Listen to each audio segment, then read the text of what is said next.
if it's a training focused gym, whether it be small group, class, certainly one-on-one, you should know the people's names before they're coming to the door whenever possible, and then greet them as soon as they walk in the door by their name. And so much of these customer service systems, admittedly, they get really hard when the gym gets big. It's one of the reasons why I'm doubled down a little bit more these days on small group. Even though we have a much larger gym in New York City, I can tell you firsthand the complexities operationally of keeping high touch customer service is just infinitely harder to do at 500, 800 members than it is at 100 something, right? It's just a very different scale. But even with 100 members, you have to have those systems in there. And I think as AI progresses, which inevitably it will, I think it's possible we'll see even more premium on these like deeply human personal things that definition AI can't do, for the same reason that a handwritten card has a different emotional valence than the same sentiment shared via text message. You're an inspiration to our entire organization. Welcome to the Gym Marketing Made Simple podcast. We're going to be talking the done-for-you marketing and sales strategies proven to work with boutique fitness gyms to increase quality lead flow and grow your revenue. Don't try to be a professional marketer and waste tons of money.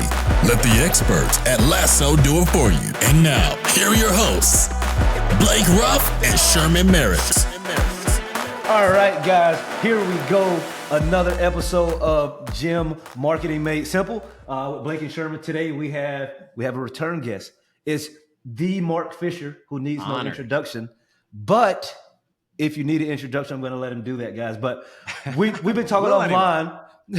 We've been talking offline, but we're going to jump right into it. Mark, in case someone has been living under the rock, give him a little bit of info about you. He owns Mark Fisher Fitness. If you don't know what that is, Google it. You're going to be blown away. But Mark, go ahead. Yes, but maybe don't Google it at work. You will not be able to unsee the things you see. So yeah, hey everybody. My name is Mark Fisher. I am based in New York City, and I do a few things I do a number of things in my life, but the main things I do in gym world are I own a very eccentric brick and mortar brand in New York City called Mark Fisher Fitness that is very colorful and strange and unusual, has done very well over the years, and is just a strange glitter, acidy sort of drag queen, rainbow, unicorn, serious iron lifting fitnessy place. So you can go check that out. Truly, if you check it out online, I think you'll find it's visually popping. And that was the first business I had. I had a background as an actor, and we were, I think, did a lot of things right, and of course got very lucky, and have had a lot of success over the years. And that opened up opportunities for me to start speaking. I had a background as a professional actor, and also I really like business stuff. I like business and I like gyms. So that business essentially gave birth to another company, which is what I spend most of my day-to-day doing, called Business for Unicorns, where we work with gym owners who want more income, more impact, and more freedom. And that is my love. It's a thing I love to do, like we're going to do today. Like I spend all my time thinking about the gym business. And then the third thing I do, because I like to be busy, is if much of my time is spent studying gyms and much of my time is spent teaching gyms, I really like to practice gyms because there's a lot of things I learned from doing it. And Mark Fisher Fitness, if you check it out, is very unusual. But I have a normie gym, a franchise. I should be clear, I'm a franchisee, so I'm not the franchisor. So I'm a franchisee. I have bought into another system run by a dear friend, Rick Mayo, called Alloy Personal Training. We have our first location up and running in northern New Jersey. As expected, it has brought many good lessons. And we're really excited about that business too. I think both MFF and Alloy are currently thinking about what is our growth strategy over the years to come. I also just want to shout out, I have obviously a team of great people to work with me on really all of the businesses, but particularly Alloy and MFF, I'm not that involved operationally, except for when I need to be. And then when I need to be, usually it's because something is getting a little squirrely, and then it's an opportunity for me to learn, which I quite like. So I'll pull up there. All right, good. No, that's great. That's great. So we were talking offline, then we got going, then we were like giving away all the goals. So we're jumping on. We said we're gonna bookmark. Bookmark the hiring. Let's bookmark the hiring. Let's jump right into that. Then we'll jump into the book and all of that stuff. So guys, we're gonna talk about hiring a little bit. Starting off for us, we've like the hiring process, as you guys know, like it's a game changer specifically for gym owners, right? Because if you're just bringing in people because you like the way they smell, they can lift heavy weights, like it is not going to work out long term, Like the right? way they smell, though, that's a And very good reason to hire someone. Like, yeah, hey, must. if someone comes to an interviews smelling great, I'm like, It doesn't hurt. this It doesn't person hurt. knows about, yeah, Yeah. correct. But yeah, so I don't even know, where do we bookmark it? I know we were talking about something good and then we Yeah. just stopped. Yes. Yeah. So yeah, it's interesting. We were talking a little bit about some of the things that I've been learning of late. And one of those things that we discovered with this small gym in North New Jersey, the original hires didn't work out. Right. And that happens sometimes, right? That's the nature of the beast. And we were talking about, you gentlemen were sharing I think predictive index, you said, a personality test, Oh I yeah. assume that is, or like a working Yep. style test that's been Yep. Yep. valuable. Yep. And we Yep. were just talking about how it's so important to get good at the skill of hiring, because that's kind of the game in any business, but certainly the game where you're selling the soul force of the people you work with. It really matters who you bring on board, right? Because they're just going to be leaking their bleedy energy all over everyone they work with, both the clients and the other people. So having the right people in the right seats really, really matter.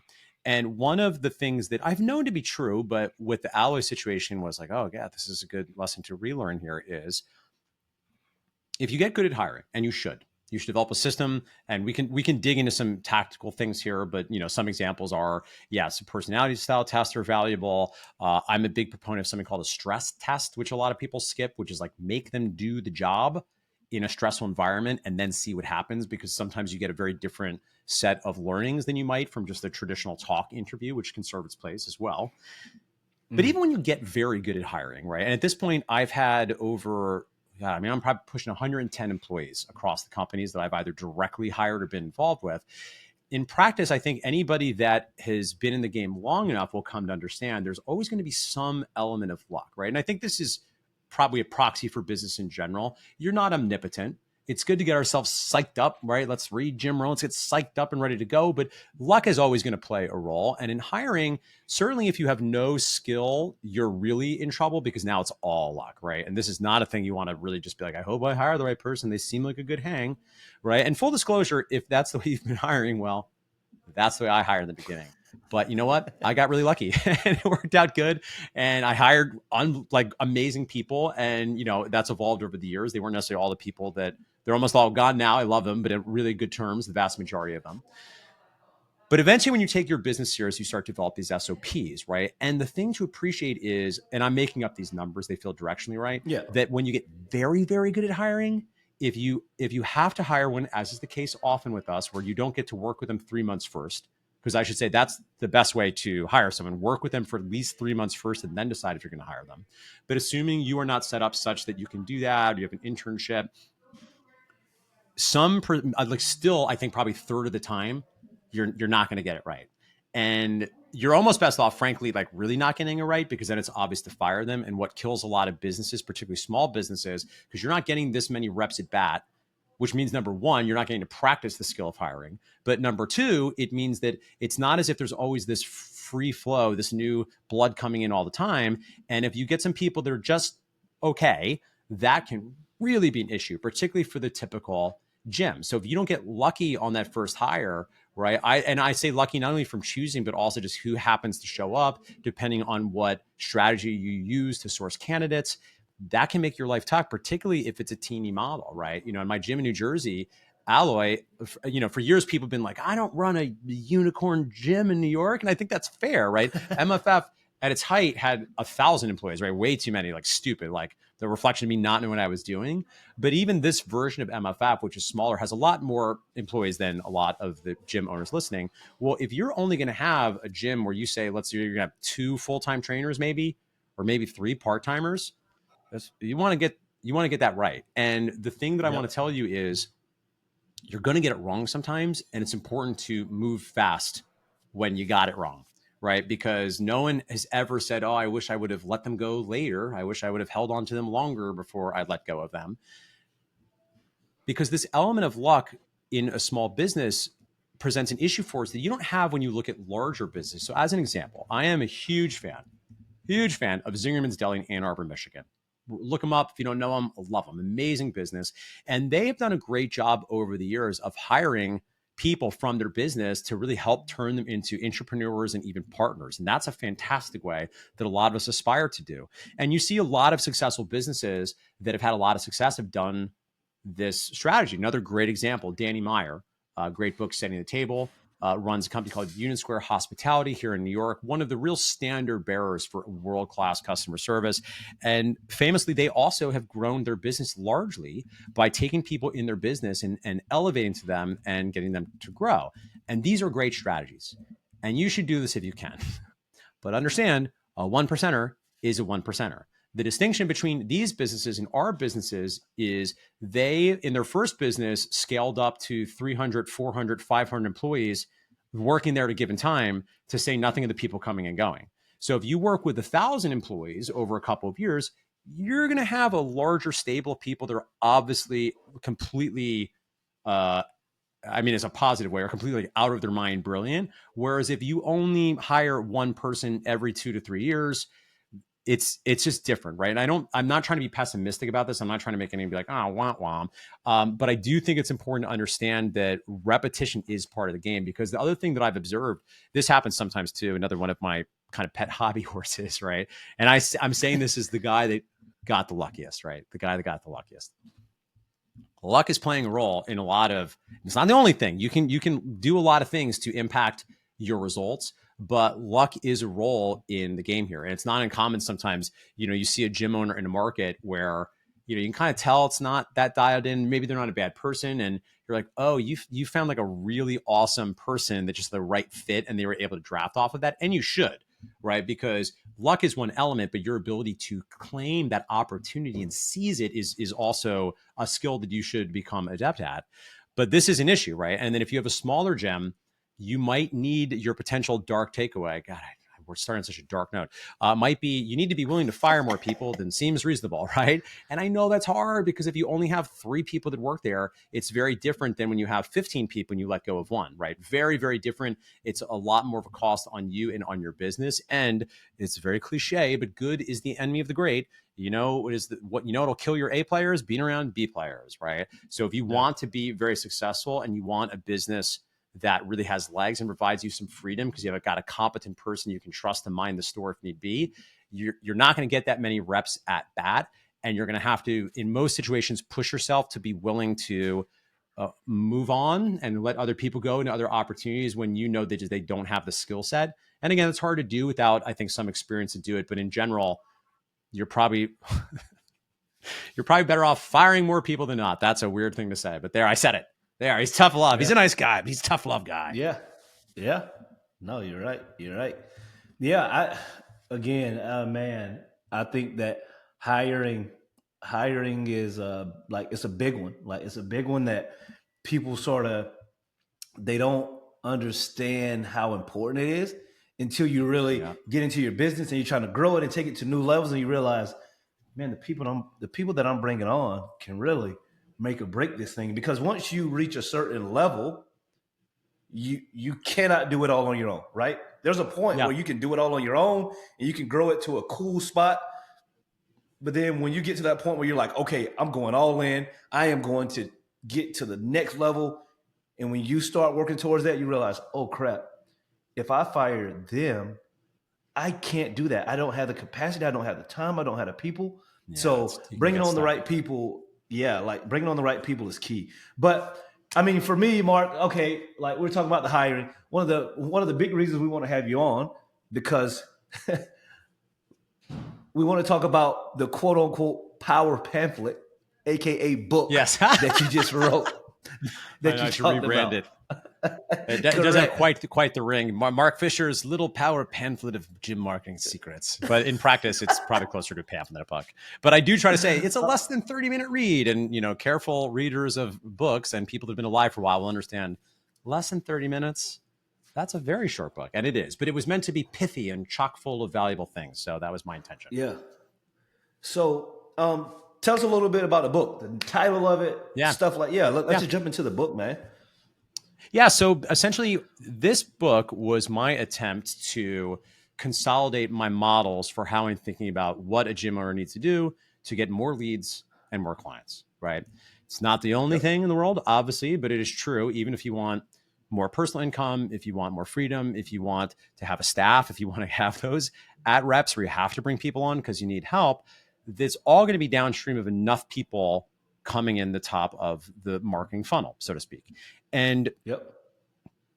having now had the opportunity to not only run the gym in New York, but also the gym in New Jersey, and also work with a lot of clients, one thing that I've observed about marketing is for a lot of gym owners, first of all, a lot of them hold their nose, right? They're like, I don't want to do it anyway. Like, I love training. I love to take care of my clients, but like marketing feels kind of icky and kind of salesy. And I associate it with a used car salesman. And I want to first start by naming that because I think that's part of the issue. I'm assuming if you're listening to this podcast that we probably moved past that part of you. So welcome aboard. Great to have you here and listening.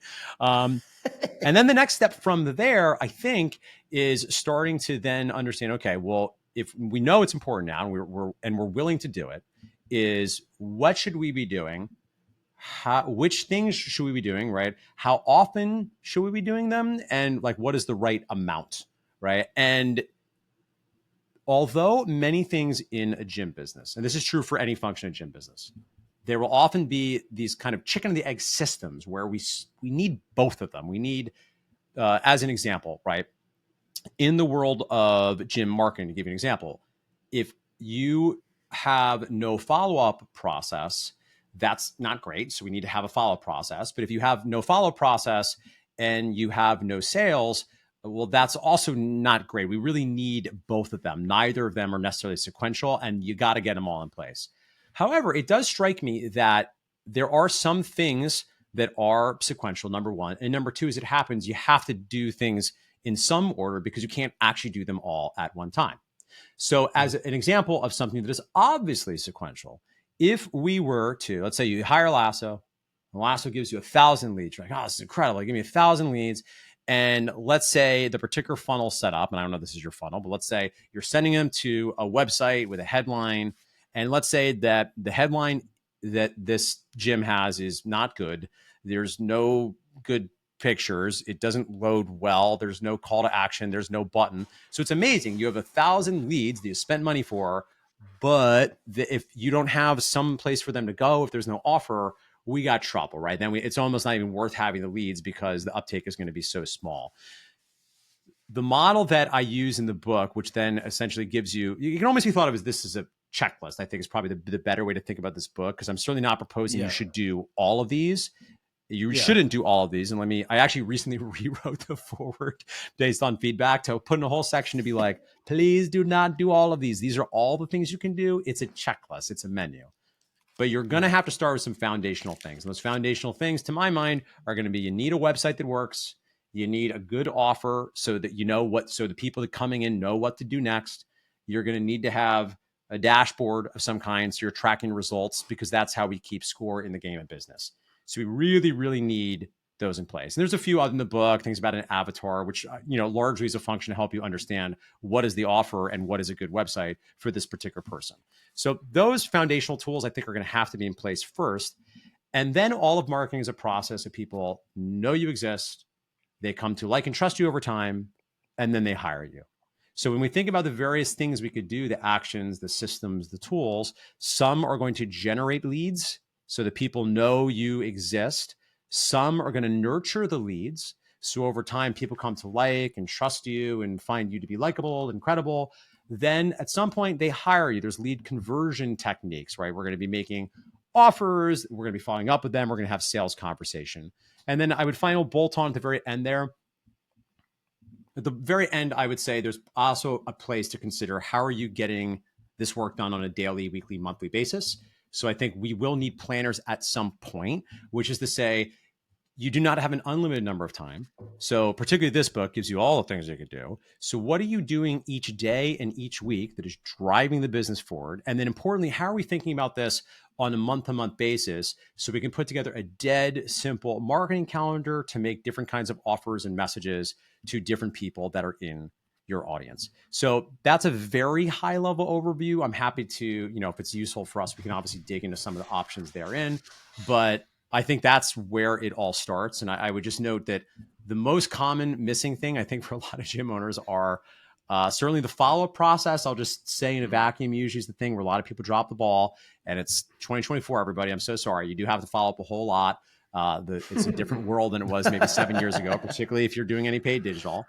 And then I think the other thing that I've come to understand is really missing is lead generation strategies beyond paid digital, right? Paid digital is very important, and we can't rely on it alone. And paid digital is understandably going to have a lower throughput, and we can talk about the reasons for that. And the reality is you do have to pay for non-paid for organic lead generation because you're going to pay in time, and you're going to pay in the emotional cost of talking to people that don't know you and putting yourself out there for strangers and inviting them to either give you contact information or start a relationship or come in and try what you have to offer. And to my mind, this is the thing that I've really learned the past couple of months doing a marketing sprint with a bunch of gym owners is, oh, it's daunting to go talk to people you don't know, right? It could be because we think marketing is icky. It could be because we have some imposter syndrome. It could be because we have a low level of social anxiety and we're just painfully shy. And listen, I get it. My gym in New Jersey, I had to go out there with them into the parking lot, into the Stop and Shop, where the fourth woman we talked to told us she was going to call the cops on us and then marched up to find the police officer in front of the Stop and Shop. I kid you not. So I know what this is like because, again, I do this too. And even for me, that's pretty, I think, good at a lot of this stuff. When I brought my team out to be like, all right, I'm gonna lead you to the barricades, everyone. I was like, wait, I feel a little nervous now, right? Because I'm going to be like, hello, do you live in the area? Yeah. So I can understand if and how this feels awkward. And I just want to make the case like this is just the whole game. Particularly if you're not doing paid ads, or if you want the best results and not to rely on paid ads only, which I feel very confident you two, in spite of having a digital ad agency, are likely also supportive of, right? Then you're going to have to go meet people that don't know you and start to have conversations with strangers. And I believe you. I believe in you. And I believe you care about the impact of your gym. You care about the life you can create for yourself and your family. You can do this scary thing, gym owner. So I think I'll pull up there, and then you gents can, pull out, share either reflections or share places you think we should dig in more. Yeah, I feel like we could talk about this could be literally like a 5 to 6 hour seminar on everything because we went from follow up to and I was just recently listened to a podcast of paid marketing is the oxygen of your business because it's really it's breathing life into what you have. Because if and like you said too, there's, like I said, so many points that you could go on. I'm running ads for a specific gym and they literally haven't posted for months on the organic. And I'm like, imagine a restaurant and we have the best steaks in town. You're going to be like, is this place even open? You have to be doing both. Yeah, and I think that's a big thing. But one thing you did say in looking and reading through your book and your pamphlet is that like, know, and trust. I think a big thing that so many gym owners think that organic and paid leads are exactly the same. That these paid leads are they're crap because they didn't sign up day one. Right? No, you haven't shown. They don't even like you yet. They don't even know you or trust you, right? And so I think that's such a huge misconception that you're like, oh, they got us all crappy leads. Well, A, they weren't crappy. You did a horrible job following up. Right? You had no systems. You took 3 days to respond to them when they said they wanted to lose 30 pounds and they feel crappy about themselves and they've lost all confidence, which showed them they had a real problem. They just decided to call somebody else because you didn't care. Right? So I think one thing, can you talk a little bit, I 2 questions actually, because I'm actually curious on your point of view, is when should a gym start marketing, right? At what point should it just be day one? Now, granted, and we work with franchises too. We know that's different from micro gyms, right? Micro gyms think that I'm going to open the gym, turn the key, and everybody's going to walk in, right? Where a franchise is and then also franchises, you spend $45,000, or I'm closing you, and I'm keeping your money. By the way, I'm keeping your deposit. And then also a thing that I'm curious on your point of view. What if a gym owner's listening to this and they're actually losing clients, right? Their net is negative. So they do have maybe a retention problem, but without the oxygen, they're going to be on a slippery slope, right? And that's a hard one, even as marketers, because it's hey, we can fix the oxygen, but there's a leaky bucket. So that's me just personally curious about that. Talk to that a little bit about when should they start? When should the gym owner be hey, this is when I should? Yeah, so definitely 2 years ago, right? So old saying, what was the best time to plant a tree 2 years ago? Second best time is today. So I do think that any gym owner that exists, you have to do marketing immediately, because here's the thing that's interesting, and this has been instructive for me too, having had the experience at the MFF and then the experience in a different business, right? I'm the first to concede in MFF when we opened in 2011, 2012. If you go back to this model that I laid out, in practice, we were pretty good at nurturing the leads, right? So I was doing email marketing from day one. I was modeling it from online fitness people. And that was not as common in 2011, 2012. I was also very active on Facebook in a time before Instagram was the game, where organic Facebook did provide a lot of reach. So I was nurturing these leads. People were coming into my world and my audience, and they were starting to be like, all right, I think this place looks cool. Trust them, right? Posting social proof. And that was great. And also we had offers. We had ways to get started. Now, these weren't always great. These weren't always like easy ways to get started, but we're making offers, and we had a 6-week program called Snatch in 6 weeks, which really caught fire and, was nuts. I mean, we'd have people sometimes come to Clubhouse and were there hours in advance waiting online to sign up when a given round was going to drop. So yeah, it was Looney Tunes, right? But if you go back to how we were generating leads, I wasn't doing a great job, because at that time, I didn't know how. And this gym was unusually successful. It succeeded in spite of itself. So in the beginning, we didn't have to.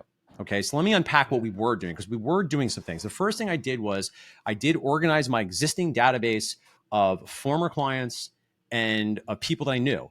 And MFF, I had been training people for a while. The previous year, we'd had well over 120, 130 people I had personally trained at some point in that year as part of the Snatch program, or one-on-one client, or the beginnings of a small group model. So we already had a lot of former clients. And also, I had a very big personal network because I lived in New York City. I had worked a lot as an actor. I did a lot of 6-week, 8-week gigs.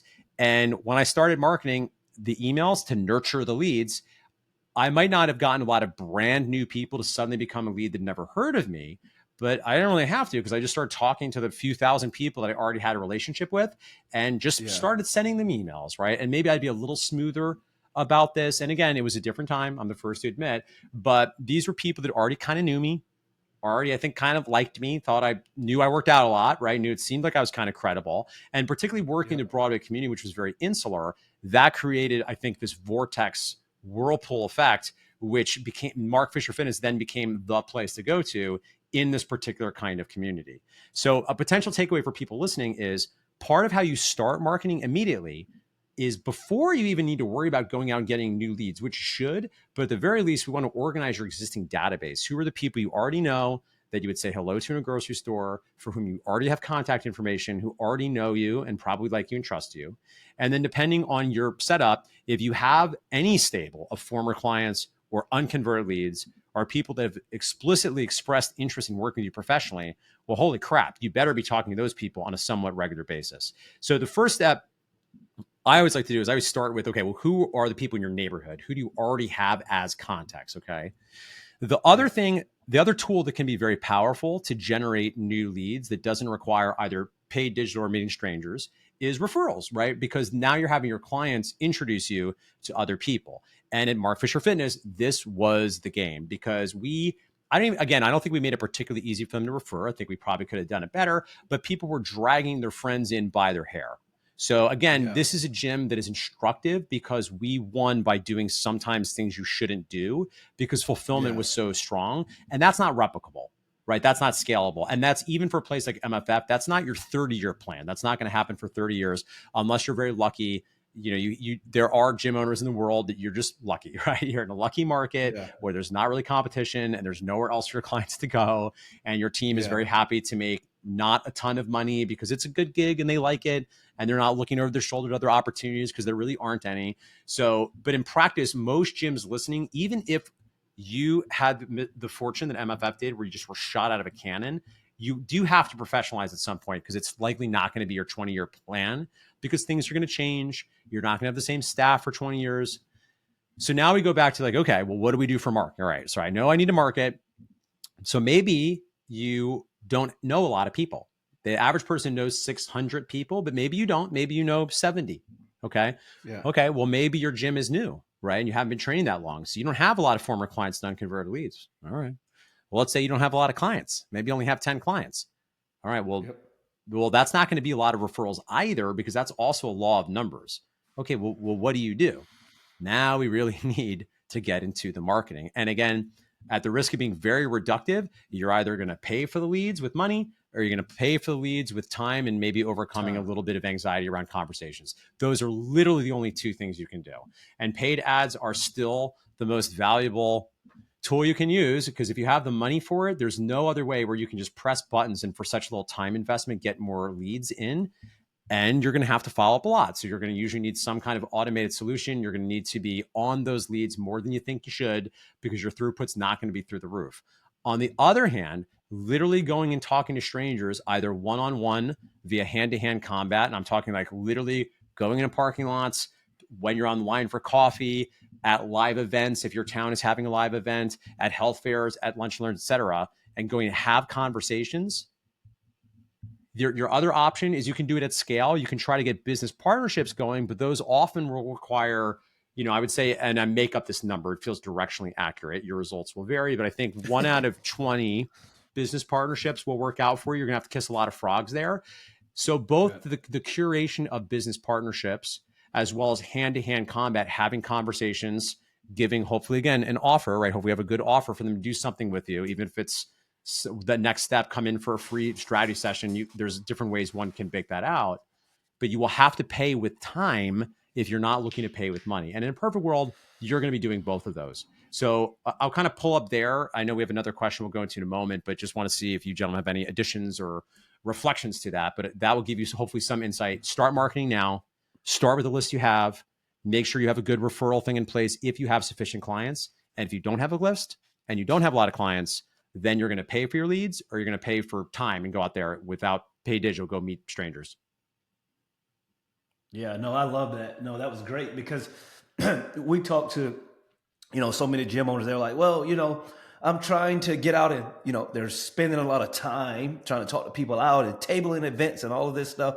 And they're like, well, I'm not doing any paid. I'm just like, listen, the best thing you could do is when you're first starting off, before you get to that point of, okay, I can start handing some things off, you're going to spend a lot of time growing your business, and you're going to spend some money growing your business as well. And when you bring those two together, then eventually you can decide what's best for you. But when you're just stuck on one, like we tell people that all the time, even owning a digital marketing company, hey, don't rely solely on the digital. You need to get out there and pound the pavement too. You need to talk to people.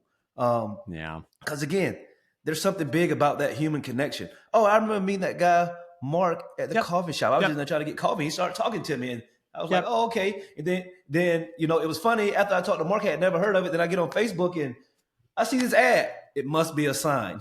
Yes, it's a sign. Yep. So you're becoming I think 3 Mile famous. Correct. 5 Mile famous. Correct. I just think that's so important that gyms understand. You got to either pay for these leads, or you're going to spend a lot of time out there pounding the pavement, getting to know people, asking for their email addresses and phone number, which is very tough these days, right? People protect their email addresses like their social security number now. Like no one wants to give out a email address. I know I'm like that. I go somewhere, they're like, you have an email? No, I don't. Because I don't want another email. Yeah, and it's a real art, right? And you're right, it really has changed. So this is an example too where the market has, again, and this depends on the market, right? I think I always claim one of the great unappreciated models of gym business coaching and probably gym marketing broadly is different markets are just very different. The more sophisticated markets that have just been nailed with both paid digital marketing and even sophisticated ground game strategies, you're going to find that population is a little bit more reticent. Now, it's still going to work, right? Let's talk about the meeting strangers. So to give you some numbers I always put on this, all right, well, if you have 10 conversations per week, and that should be reasonable. It's not more than a couple hours, which is not no time, but 10 conversations with the people you did not know that week where you're able to get a business card, or optimally, if you can, get their contact information. Again, it's harder to pull that off maybe than it was, but you can still do it. Well, over a year, that's 500 conversations, 500 possible leads. Now, is a massive percentage of these people coming in? Well, no, it's a little different than paid digital for a different reason. These people haven't expressed interest explicitly. You're just having a conversation. But fitness is something that almost everybody needs. So if you just talk to enough people, that you'll have some percentage of people are like, yeah, sure, I'll come in for X, right? And again, you have to figure out what your offer is. Now, if you have even a small team, let's say you have 2 people on your team, and the new standard you set forth is that everybody's going to have 10 conversations per week. All right. Well, that's 1,500 conversations in a year. You do that 3 years, 4,500 conversations, depending on your market. There might be a lot of even the people that are at all even remotely viable. You're going to start to have repeat conversations, which, by the way, that's also not a bad idea. So I do want to highlight, I get it based on, because we all do this, right? So we can feel some people being like, but it's not going to work for me. People are different. I get it. Listen, people, it is true. You're not making that up. Just as there are markets where paid digital, the metaphor I often use is like paid digital in a lot of markets right now. It's like in Midtown Manhattan, it's kind of like trying to pet a deer. It's hard to pet a deer, right? Because the deer are not looking for your cuddles, right? Whereas you might be lucky, you might be in a smaller market that hasn't been savaged the way Midtown Manhattan has, where you're like when the humans got to Australia and they were looking for meat, and all the large animals of Australia were like, oh, look at these naked monkeys. The monkeys are on 2 shoes. Let's go up by them. And then humans just slaughtered like all the animals in Australia. Like, it's kind of sad, kind of dark, but my understanding is unfortunately that is what happened. But I think it's a good metaphor here for how we're thinking about this. So you might have to work hard depending on your market, but that just is the game. It just is the game. No, that's great. Like, I love to hear, other great marketers talk about the same stuff that we talk about week over week. We're like, listen, guys, I wish we pray that we could get to the point where we say, hey, listen, every lead we get you is going to be a quote unquote high quality lead. They're going to come in, they're going to sign up, they're going to pay you, they're going to stay at your gym for 36 months. I said, if we figure that out, we will be very, very wealthy individuals with a very large company. But one thing you said too was that not only like people get the misconception that like you're in a massive market and you're the only people that need a market. Like they always like, well, I'm in such a small town. Great. You're probably absolutely going to crush it because nobody else is marketing. So you're going to get the whole, like people come to us and like, well, I'm in this blue collar. There's not another gym for like 6 miles. Everybody like, not everybody knows you. You're probably going to absolutely murder this thing. And you need to market before somebody else opens a gym. Because you can literally just blow this thing up if you do it right. You become the Kleenex of that town. Like you are the gym in the town. Yeah. And so it's like one thing that all these, well, I'm in this like podunk middle. I'm like, awesome. I want this one. It's the one in downtown Chicago that I'm doing a mile radius in Denver. It's a lot harder. And they're like, I'm getting $20 leads. I'm like, that's phenomenal. Like we're crushing it at 20. The other one are getting $5 leads in the middle of nowhere, right? And so people have to realize that if you decided to go high traffic area, you're going to have to pay for the high traffic area because everybody else is paying for it. But the other flip side, if you don't pay for it, you're going to be left behind too. So you don't really have a choice. Like I heard one marketer say, the cost of lead is actually, it doesn't matter because it's whoever can pay the most and keep paying that to acquire. And so if you can outpay people and last longer, you're going to win. And now granted, that's a hard way to say to a business owner that might be struggling, but it's just the truth, right? Like if you can just pay $50 a lead and keep doing it and have your systems dialed in and crush it on the back end. And so, I think I'm curious to know your thoughts on this about like AI and like AI taking over your lead nurture. Because that's such a big thing right now in the gym industry. It's such a big thing. I mean, it feels like some version of that. The first one is on a long enough time scale, it's going to happen. I feel good about saying on a long enough time scale, it is absolutely going to happen. I think the thing that is maybe more up for debate is how soon we are able to do it. I think I'm not certain we're there yet for the most part, but admittedly, it's, as I'm saying this, my words are already expiring because for all I know right now, there's a software that's already on the market I just haven't seen yet. I'm like, oh, there we go. It's here now. It has seemed that certainly the automations that allow you to have some reasonable follow-up system that you can see in a good visual pipeline to just allow you manage the administrative work of a higher lead flow. It seems that potentially there's room to leverage more AI in there from the initial responses. And I think there are versions of this, very simple, rudimentary ones. I don't know if they would be even quite qualify as AI, but we've seen in certainly some of the chatbots that they're capable at a very high level, be able to answer some questions and navigate some conversations based on what leads may or may not say. At a certain point, I think there is a little bit more sophistication required to navigate the obstacles. So my full answer on this one is I feel a little bit over my skis here. I'd be curious to hear what you all think is going on right now. Because again, I think long-term, almost certainly, unfortunately, but keep in mind also, I'm not precious about humanity, and we won't go down this dark philosophical rabbit hole, but if there's a bunch of electricity moving through a meat machine, then, I think on a long enough time scale, those computers can get sophisticated. I'm not sure that's the case yet. It's often obviously just, it's a little bit shitty. Still very useful, still very valuable, can still save a lot of time, but it's always just a teeny bit shitty. So I'm not sure yet that sort of capability exists yet, but I'm curious to hear from y'all. I mean, y'all probably have your fingers even more in this part of the industry than I do. Are there good things out there yet? Do you think it's getting there? What do y'all think? I think that, and we would all agree that a quick follow-up is better than a day follow-up, right? So 100%. AI, if it's so if it does a crappy job and you're doing a crappy job responding, it's probably going to do a better job. What I will say is if you have AI and then you have a human that actually cares on the back end, that actually remembers that you went to a trip last week to Florida with your kids, who's going to get the client? Right? The person that actually cares, because you're still in a human to human business. And I believe once AI gets to a point that it can actually pull in conversation from previous, and it seems like a human, because I always compare it like this. I'm getting AI bots when I want to talk to a representative. I'm typing representative now, right? Where it used to be zero, like on the phone, right? Right. Because sometimes you just want to talk to a human. Yeah, fair. Yeah. And I feel like it's there right now. It's not good enough. Will it get to a point? Yes, but I don't think it will.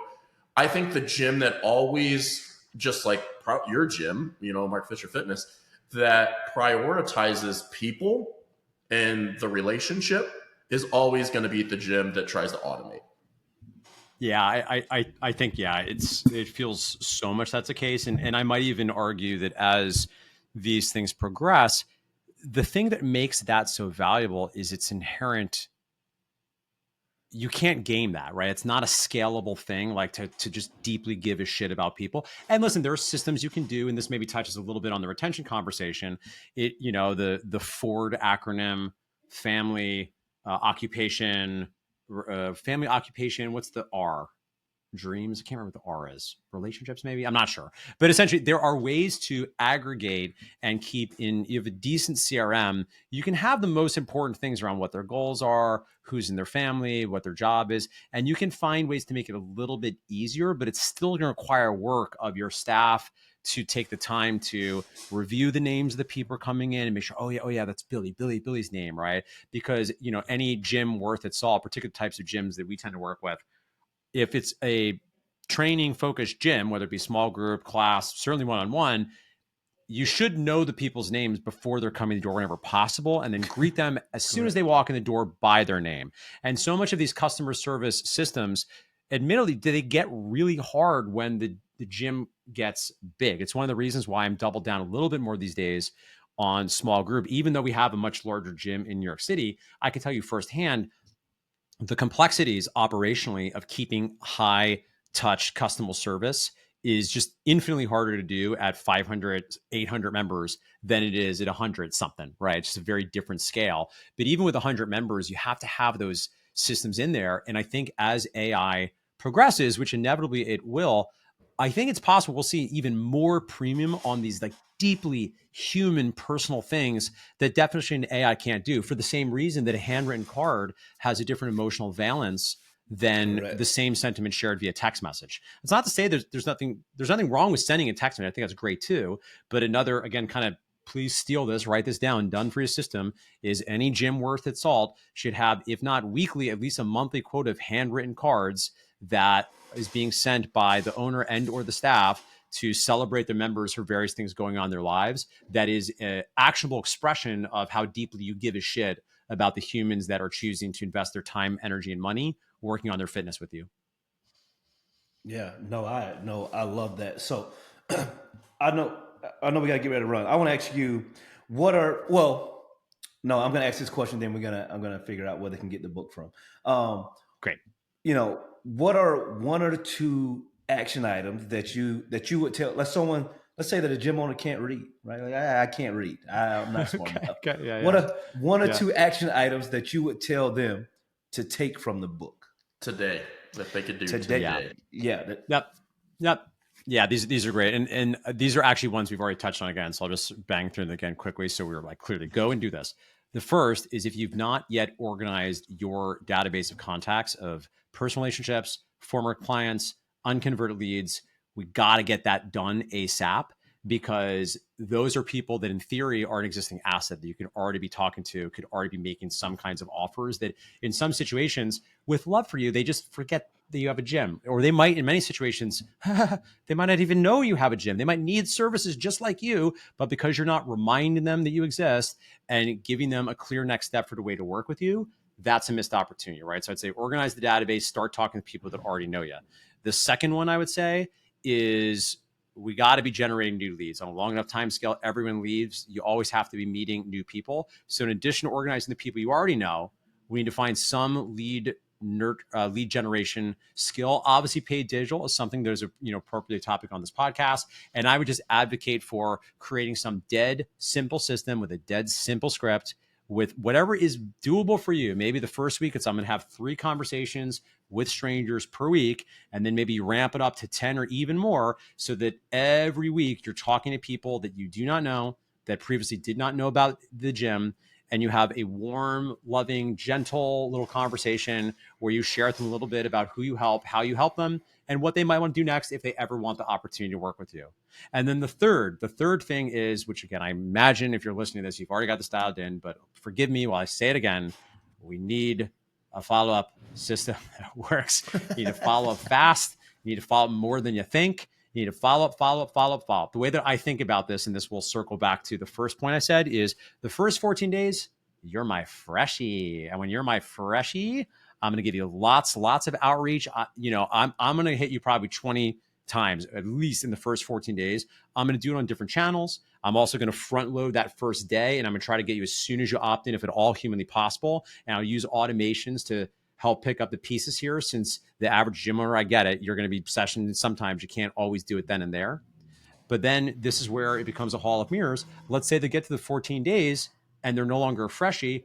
Well, guess what, baby? Now you go back to the first list. You go back to organizing your database, because over time, optimally, that list is going to grow. And maybe it wasn't the right time after they opted in. You'll keep talking to them on a regular basis because you are smart. You have an organized database and you're talking to people on the regular so they don't forget about you. Periodically, always making it clear what's the next thing for them to do when they want to work with you. Yeah, no, I love that. Those are great points. Action items people can take right now. So, Mark, tell me this.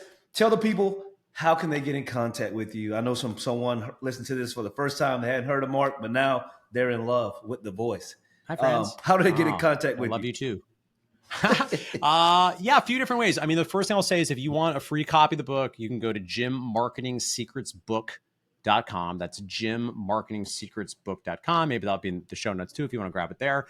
If you want to come and spend time with me emotionally, spiritually, you can find us at Business for Unicorns. One word, that's on Instagram, at Business for Unicorns. We do post there pretty regularly, and I myself am sort of in and out of the content creation adventures over there. And then if you want to go to businessforunicorns.com, that's where you'll find out more about what we do. There's all sorts of other free resources. I will say my preferred melee weapon of choice is emails. I love it's such a cliche, like the nerdy fitness guy who likes to write. I like fitness and I like to write. But I do, and I love emails, and it's something that I take a lot of passion in, and I think there's a lot of color and value in it. So if you download the book, the good news is #marketing, you'll start getting it.